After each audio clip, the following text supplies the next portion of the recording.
Assalamualaikum warahmatullahi wabarakatuh. Perkenalkan, nama saya Pratiwi Rizky. Di sini saya akan melakukan keterampilan resusitasi cairan atau biasa disebut kanulasi vena perifer.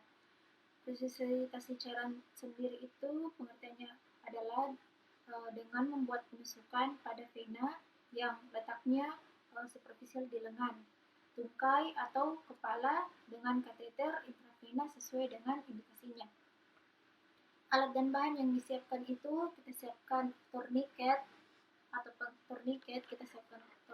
pengikat di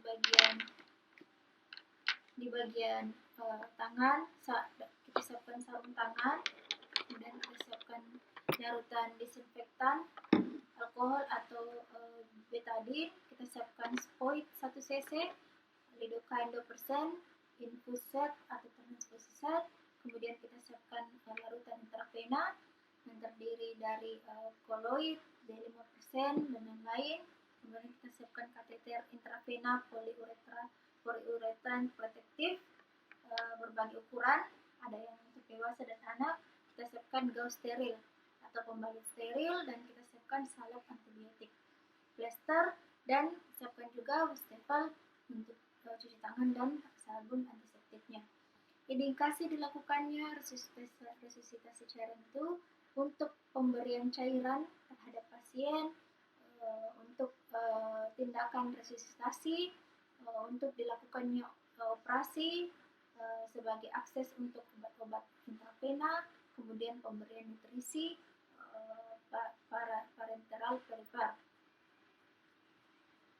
Yang pertama, setelah kita menyiapkan persiapan alat pra-pemasangan, kita melakukan evaluasi airway dan breathing terhadap pasien. Kemudian kita memeriksa semua kelengkapan alat yang sudah disebutkan tadi. Kita periksa apakah infus transfus set sudah dihubungkan dengan cairan. Kalau belum, kita lakukan sebelumnya pasang infus transfus set dengan baik. Pastikan bahwa dalam selang tersebut tidak terdapat udara. Kemudian kita siapkan 3 kateter intravena ukuran 18, 20, dan 22 yang diperkirakan mampu dipasang. Kemudian kita masuk ke tindakan pemasangan kateter intravena, yaitu yang pertama kita mengidentifikasi dan melakukan penilaian terhadap vena yang akan dipilih. Kita pilih tempat yang paling distal untuk menjaga potensial yang lebih proksimal. Lebih baik kita memilih di bagian ekstremitas yang non-dominan. Pilih daerah dorsal manus, jangan menginversi daerah pergelangan atau antikubiting. Kemudian kita cuci tangan dengan sabun antimikroba. Kemudian kita memakai sarung tangan seperti biasa.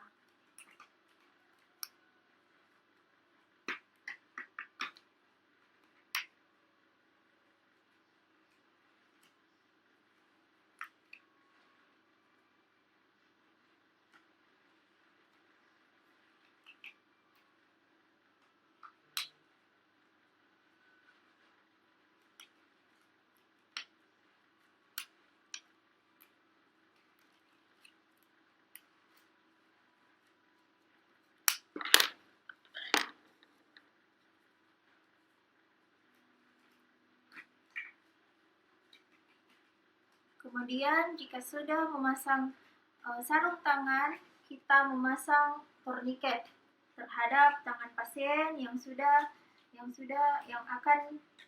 ditentukan daerah mana yang akan dilakukan penusukan intravena. Bila diperlukan, asisten atau penolong kedua dapat dibantu untuk imobilisasi pasien.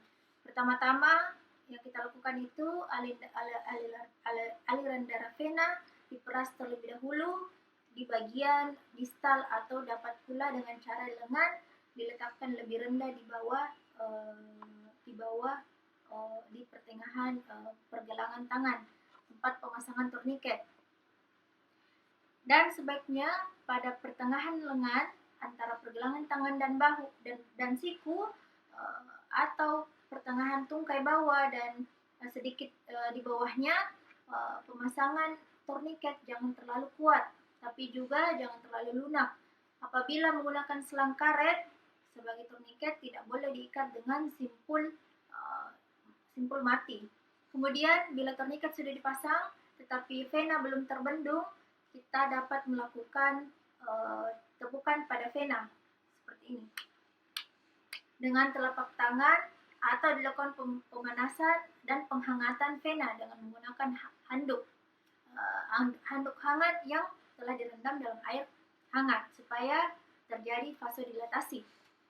Kemudian kita membersihkan tempat insersi dengan disinfektan, alkohol, dan biarkan sampai kering. Kemudian setelah itu, setelah kulit dibersihkan, kita harus terapkan tidak disentuh, no touch atau tanpa disentuh kembali. Kemudian tangan kiri menggenggam area di bawah tempat penusukan. Kita gunakan ibu jari untuk menstabilisasi vena dan jaringan lunak. Bila yang diinsersi daerah dorsal manus penderita, kita dapat menyuruh untuk menggenggam tangannya seperti ini.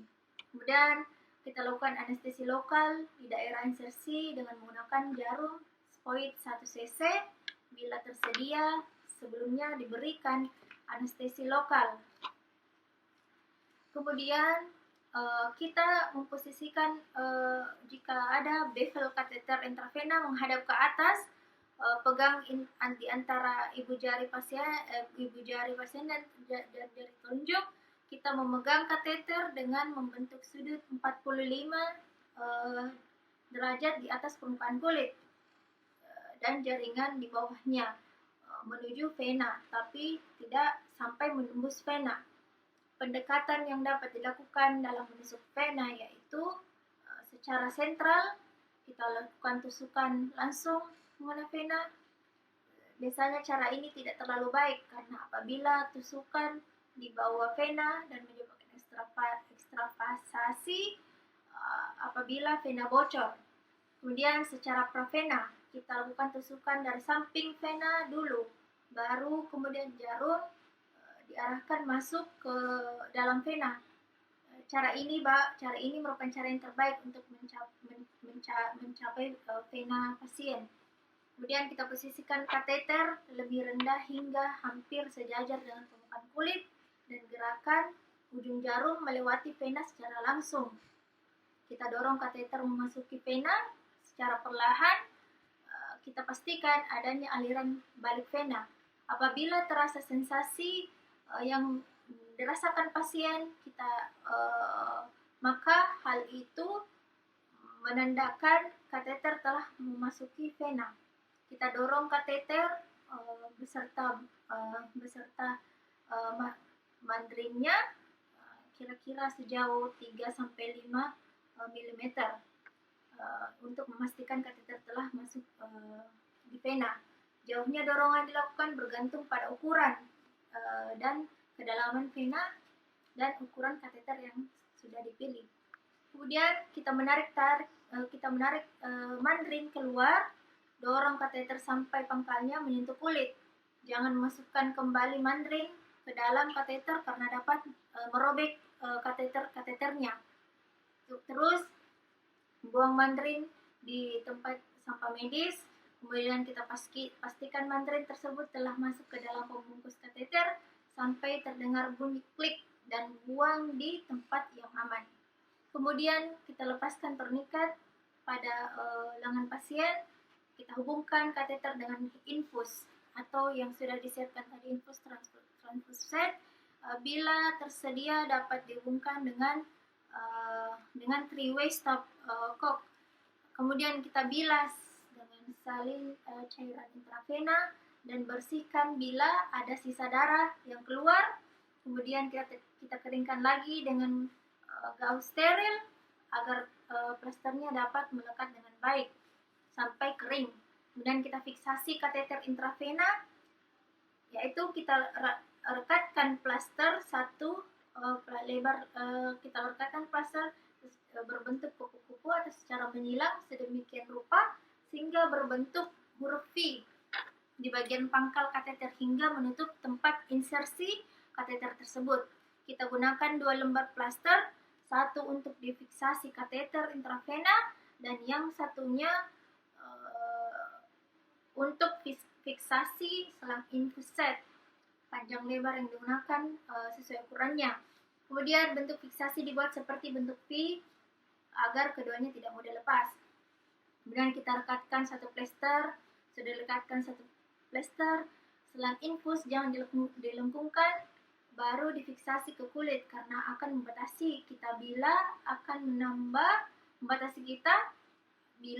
menambah suntikan ke dalam vena melalui karet infus. Tindakan pasca pemasangan itu kita bisa melakukan imobilisasi ekstremitas dengan papan pengalas bila ada indikasi. Misalnya bila diinsersikan di daerah sendi. Untuk anak-anak dan bayi biasanya jangan gunakan gaus atau bahan lainnya sebagai pembalut di atas tempat insersi. Kemudian suruh pasien untuk jangan banyak bergerak untuk sementara dengan gerakan-gerakan yang tidak perlu dilakukan. Kita segera memberitahu penolong atau perawat bila lengan membengkak, nyeri, atau jika terjadi kebocoran dari tempat insersi. Kemudian kita melakukan label pada bahan pembalut. Kita sediakan label untuk tanggal, ukuran kateter dan inisial yang memasang infus. Ya, saya sendiri biasanya itu tulis kemudian kita tulis juga di tulis juga di status penderita tentang tanggal pemasangan, ukuran kateter, inisial yang memasang infus, entah perawat, kemudian tempat insersi atau tempatnya dilakukannya insersi. Kemudian kita lakukan setelah itu kita lakukan toleransi pasien dan respon terapi. Mungkin itu saja yang bisa saya sampaikan untuk resusitasi cairan. Terima kasih. Assalamualaikum warahmatullahi wabarakatuh.